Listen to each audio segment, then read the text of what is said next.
Hit TV YouTube channels లో మీ వ్యాపార ప్రకటనలకు మరియు ప్రమోషనల్ ఇంటర్వ్యూస్ కోసం వెంటనే సంప్రదించండి.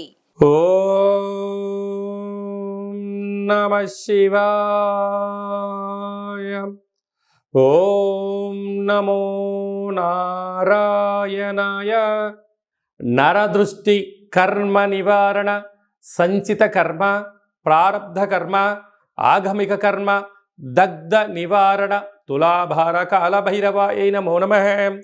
ఓం దిగంబరాయ విద్మహే గజవాహనాయ ధీమహి తన్నో కపాల కాల భైరవ ప్రచోదయాతు.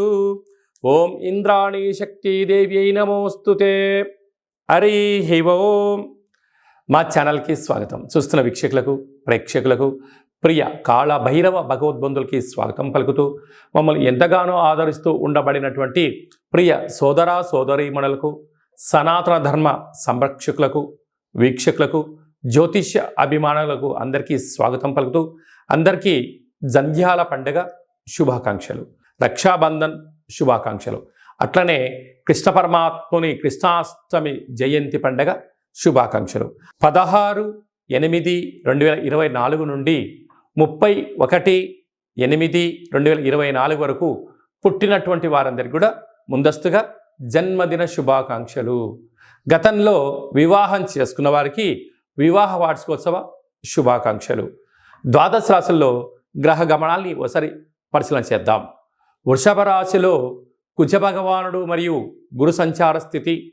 12 సంవత్సరముల తర్వాత వృషభ రాశిలో గురుమంగళ యోగంతో సంచార స్థితి ఉండడం. సింహరాశిలో 12 సంవత్సరాల తర్వాత రవి స్వక్షేత్రకంగా ఉంటూ బుధ శుక్ర కలయిక త్రిగ్రహ కూటమి సంచార స్థితి. కన్యరాశిలో కేతు సంచార స్థితి. కుంభరాశిలో 30 సంవత్సరముల తర్వాత శని భగవానుడు వక్రగమన సంచార స్థితి. మీనరాశిలో రాహు సంచార స్థితితో ద్వాదశ రాశుల్లో గ్రహ గమనాలు ఈ విధంగా ఉన్నాయి. తులారాశి వారికి అష్టమ స్థానంలో కుజుడు మరియు గురు సంచార స్థితి. గురుమంగళ యోగం జరుగుతున్నప్పుడు ఎలాంటి విధులను పాటించాలో ఈ వీడియోలో సవివరంగా సంపూర్ణంగా తెలుసుకుందాం.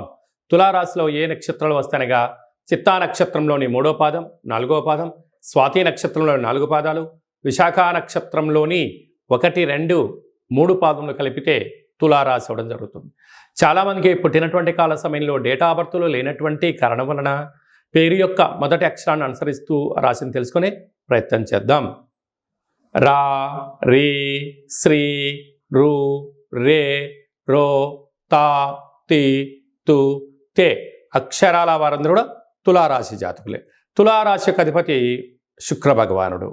వీరికి పంచమ స్థానంలో 30 ఏళ్ల తర్వాత శని భగవానుడు కుంభరాశిలో వక్రగమన సంచార స్థితి ఉండడం వలన వివాహమైన దంపతులకు సంతాన యోగము, తల్లిదండ్రుల యొక్క ఆస్తులు, పిల్లల యొక్క చదువులు, పిల్లల యొక్క అభివృద్ధి, విదేశాలకు పంపించాలని మీ కోరిక నెరవేరబోతుంది.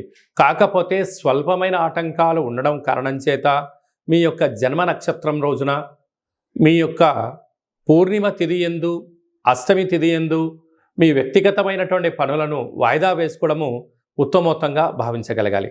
6వ స్థానంలో రాహు సంచార స్థితి ఉండడం వలన రుణ సమస్య, రోగ సమస్య, శత్రు సమస్య, ఆరోగ్య సమస్య పొంచి ఉన్నాయి.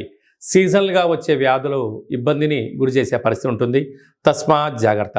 అష్టమ స్థానంలో 12 సంవత్సరాల తర్వాత కుజుడు దేవగురు బృహస్పతి వృషభ రాశిలో సంచారం చేయడం, అది కూడా అష్టమంలో సంచారం చేయడం కుజదోష ప్రభావం కారణం వలన యంత్రాలతో, ఆయుధాలతో, పుస్తకాలతో, సిస్టంతో, ఎలక్ట్రికల్ వస్తువులతో, ఎలక్ట్రానిక్ వస్తువులతో దయచేసి చెలగాట మాడవద్దు.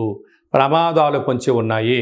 బ్యాంకు ఓటీపీలు, లావాదేవీలు అపహాస్యం అవడం, ఎదుటి వ్యక్తులను తక్కువగా చేసి మాట్లాడడం అనేటువంటిగా ఇబ్బందికరంగా ఉంటుందని చెప్పి గమనించగలగాలి.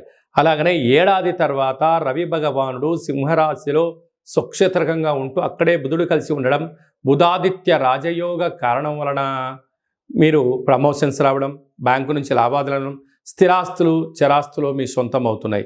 కనుక ఇలాంటి కాల సమయంలో సాఫ్ట్వేర్ వారు, హార్డ్వేర్ వారు, ఎలక్ట్రానిక్స్ జాబ్ చేసేటువంటి వారు, గృహ భవన నిర్మాణ కార్యక్రమం చేసేటువంటి వారు, వస్త్ర వ్యాపారాలు, గోల్డ్ వ్యాపారాలు చేసే వారికి ఓపిక పట్టుదల వలన మంచి విజయం తులారాశి వారి సొంతం అని చెప్పి గమనించాలి.